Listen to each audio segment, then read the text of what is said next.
Bonjour, c'est Yoann Launay et vous regardez l'interview du Tarpin Bien.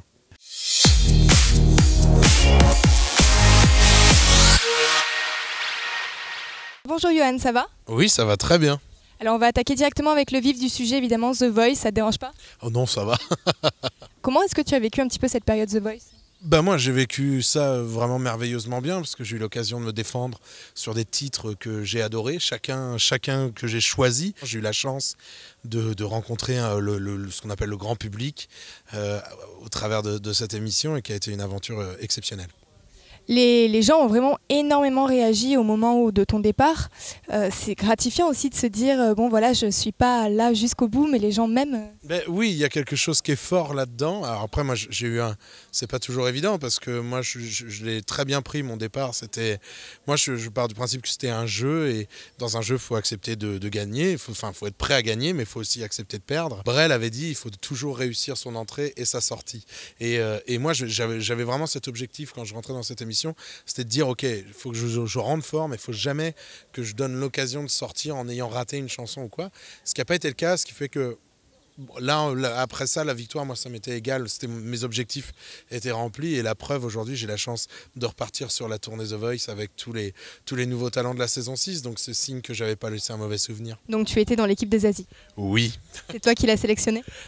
Ouais, j'ai eu la chance. Pareil, c'est vrai que j'ai eu l'honneur, en commençant, d'avoir ces 4 coachs qui se retournent. J'avoue que j'étais venu dans l'esprit d'essayer de conquérir le cœur de Zazie. C'était pas gagné, on savait pas, mais effectivement, j'ai eu la chance qu'elle se retourne en premier, donc ça me donnait une bonne excuse. Outre Zazie, puisque du coup on a compris que Zazie c'était un petit peu ton point faible dans les jurys, tu as des mentors musicalement parlant ou des influences peut-être? Moi, j'aime beaucoup la chanson française en général, donc tous les artistes qui chantent en français déjà, par définition, alors peut-être parce que j'ai un anglais tout pourri, mais aussi parce que tous les français me touchent beaucoup plus. Alors après, des mentors, j'ai tous ceux de la chanson française, c'est Brassens, c'est Ferré, c'est Brel, c'est Piaf, il y en a plein, mais il y a aussi des choses plus récentes, tu vois, il y a des groupes et des chanteurs qui me touchent particulièrement. J'aime beaucoup la Mano Negra, toute cette époque-là de la musique alternative. Entre nous, le plus cool des jurys de The Voice, outre Zazie?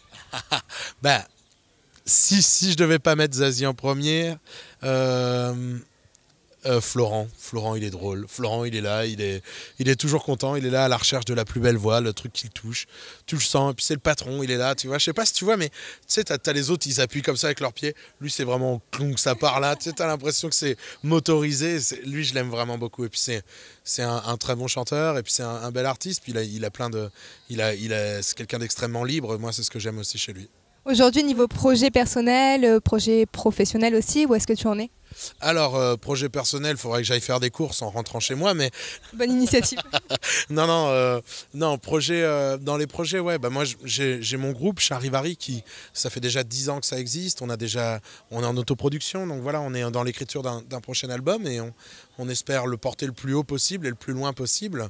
Ça, c'est mon vrai projet personnel. Après, j'incarne un personnage dans l'opéra rock Le Rouge et le Noir qui a joué à Paris de septembre dernier jusqu'à janvier. Et là, on reprend en décembre et en janvier, donc c'est cool, encore à Paris. Et puis, tout de suite, dans l'immédiat, ça va être la tournée de The Voice qui arrive à grands pas et qui va être encore un nouveau défi, une nouvelle histoire. Et c'est pareil, ça va faire plein de souvenirs, ça.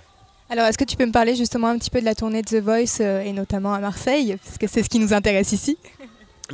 La tournée de The Voice, ça va être plein de nouveautés cette année. C'est-à-dire qu'il va y avoir, on garde les fondamentaux, c'est-à-dire les musiciens de l'émission, donc cette qualité musicale, les mecs sont trop forts. À la différence à la maison, là on va avoir le son du live dans la salle, donc ça va forcément être beaucoup plus fort, beaucoup plus puissant. On sait que même déjà à l'heure qu'il est, avec tous les talents qu'on a déjà sur les directs, on sait déjà que le niveau est extrêmement élevé, donc on va en prendre plein les yeux, plein les oreilles. Et effectivement, moi pour la première fois, je vais incarner un présentateur, un maître de cérémonie sur cette tournée. C'est la première fois qu'il y en a un et l'idée, tu vois, c'est d'éviter d'avoir ce côté, il y a un chanteur qui rentre, un chanteur qui sort, un chanteur...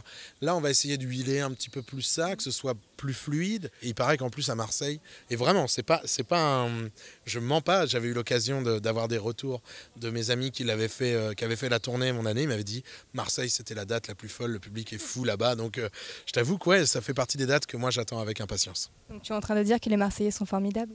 On pourrait croire ça, ouais. Non, mais moi, je suis pour l'OM en plus, hein, donc je le dis tout de suite. Je le dis tout de suite, je suis déjà conquis. Alors, la date et le lieu, c'est 15 juillet au Dôme. Enfin, on appelle le Dôme de Marseille. À Marseille, on dit le Dôme. Le Dôme, eh ben, on va faire le 15 juillet à le Dôme. Et voilà, ça va être une de notre avant-dernière date de la tournée, donc je pense qu'on va être chauffé à blanc. J'ai une interview alternative. Ok, t'es prêt? Alors, je vais t'expliquer le concept. Si c'est pas en anglais, ça va. Ok, c'est en anglais. Non, je vais te poser 4 questions. Et à ces 4 questions, tu vas me répondre par une chanson qui te vient à l'esprit. Par exemple, si je te dis elle est comment Jennifer, elle est belle, belle, belle comme le jour. Ah ouais, d'accord. Ok? Alors, si je te dis Marseille, qu'est-ce que ça t'évoque? Ô Parisien, on va ta mère, ô Parisien, on va tous aller Marseillais. Bon non, moi j'aime bien le Mia, mais je crois que j'aime encore plus l'album l'école du micro d'argent, Petit Frère, tout ça, c'était vraiment un très bon album. Ouais, effectivement, si je pense à Marseille, en vrai, t'as raison, c'est IAM. Quel était ton état d'esprit en rentrant sur la scène de The Voice? Est-ce qu'il y a une chanson qui dit je vais mourir ou j'ai peur? On connaît des chansons qui disent ça? Depuis le temps que je patiente. Ah bah oui, mais tu rigoles, mais effectivement, bon, alors c'est peut-être un aparté, mais c'est la dernière chanson que j'ai fait là-bas, et ça a été drôle parce que j'étais le dernier à passer dans cette soirée-là, j'étais le dernier talent à passer, et j'ai tellement attendu, quand je suis rentré sur scène, il était 23 heures, peut-être quelque chose comme ça, et tu rentres et tu fais « Depuis le temps que je patiente dans cette chambre noire », et là tu te dis « mais oui les gars ». Qu'est-ce que tu as pensé quand Zazie t'a pris dans son équipe? Ça pourrait être c'est la fête, tu pensais à ça? Alors il y avait ça, mais quelque part il y avait un peu le truc de enfin, ou je sais pas, tu sais, c'était tellement ce que j'étais venu chercher, c'était elle toute seule. Ouais, exactement. Ouais, voilà, quand elle s'est retournée, c'était libérée, délivrée, et vraiment, ouais, non, t'as raison, c'était plutôt une délivrance, effectivement, bien joué. Et dernière question, quelle est la chanson qui selon toi te définit le plus? La chanson qui me définit le plus, alors est-ce que c'est dans mon parcours de l'émission? Si c'est dans l'émission, je pense que Ces gens-là de Brel est vraiment la chanson sur laquelle j'ai pu m'exprimer et a pu montrer ce que je savais vraiment faire et ce que j'aimais faire. Mais si c'était dans la vie, je pense que ça serait La Bohème de Charles Aznavour. Très beau. Ben, merci beaucoup. Merci à toi, merci à vous.